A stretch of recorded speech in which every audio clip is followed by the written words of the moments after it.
everyone. So before we start, I will introduce myself first. My name is Mary Grace Malaga and I'm from Hohages Group. So this video is for System Engineering Finals exam. Without further ado, let's start to our introduction. So ano ba pag-uusapan natin dito? So we will talk about our project, proposed project that has a title of designing a web app site or / website for Istalusa Senior High School. So, as of now, they are relying on delivery forms na nag-create ng maraming conflict na nasasagot naman sa research. O hindi na natin natakal yun, mag-focus tayo sa system. So, system namin is website/app. Pwede siyang website and pwede rin siyang application. Okay, proceed na po tayo sa methods. So, requirement analysis and explain the requirements analysis. No? So, ang ginamit po nating method is waterfall method. Kaya po waterfall model, ang ginamit po natin is, kasi po sequential po siya. So, kailangan po is magawa mo muna to bago mo gawin yung susunod. So, sequential siya. So, meron po tayong 8 process dito. So, ano na yun? Unang-una po is planning. At sunod po is data gathering, nakadepende po siya sa planning. And then, preliminary design, nakadepende po siya sa data gathering. And then, detail design, nakadepende po siya sa preliminary design. And then, development, nakadepende po siya sa detail design. Then, test, nakadepende po siya sa development. And then, evaluate, nakadepende po siya sa test. And then, sa installation po, nakadepende po siya sa evaluate. So, ito po yung waterfall model. So, basically, ganito ang hatian ng trabaho. Si Christian Pescadero, yung nag-umpisa ng planning, na duration is 10 days. Sumunod, si Rico Giampanello, sa data gathering, ang duration niya is 10 days din. Si Christine Cumilag, siya naman ang gumawa ng preliminary at detailed design. Total niya is 40 days. Si Mary Grace PM Malaga naman ang nag-develop at nag-design. Sa kanya ang development at testing. Total ng duration is 20 days. Sa dulo, ang evaluation at installation is 10 days each ay pinaghatian ni Mary Grace at saka ni Rico Giampanello. Sa installation naman, si Mary Grace at si Christian Pescadero. Our network model outlines a project duration of 80 working days.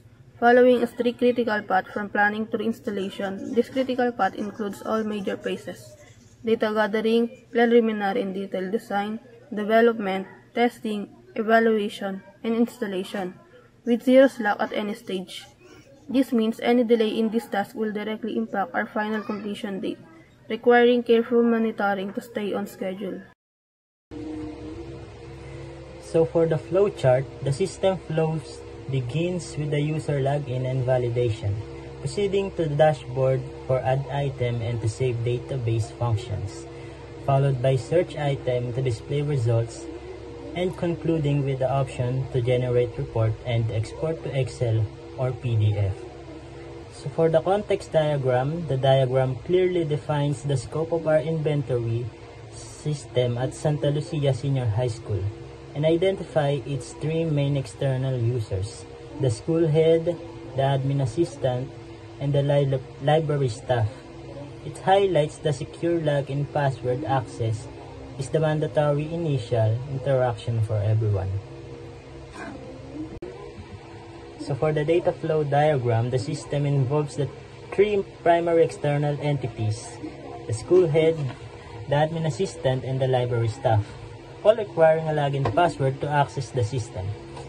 The internal flow mandates that the library staff's access is secured via an authentication process that necessitates validation by the admin assistant against the user database. Once validated, the system enables the admin assistant to compile report information for the generate report function, while the school head holds the ultimate authority to initiate or authorize the open account process. Ipapaliwanag ko po activity diagram namin.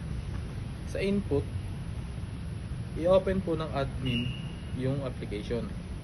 Then syempre magkakaroon po siya ng process na pag open po ng app, automatic na po na check po ng system kung may internet or wala. Kapag offline, i-access nyo yung cache data na naka-store sa device. Kapag online naman po, magsisync siya sa server para mag-update ang inventory system. Then magkakaroon po siya ng output. Yung system po ay maglo-load po yung dashboard, ready na agad po siya para gamitin, para po masigurado na kahit walang signal sa campus. Our cause and effect analysis reveals that poor inventory is caused by 4 key issues: irresponsible suppliers with late deliveries, an outdated and disorganized record system, a noisy and distracting workplace, and untrained staff. These problems together create inaccurate inventory. The inventory module serves as the primary interface for product management, designed for immediate access and efficiency. Upon login, it all displays essential product information like the name, category, and the product type. It includes an export function which instantly generates comprehensive report in Excel or PDF forms, addressing the problem of unreliable data and inefficient record keeping.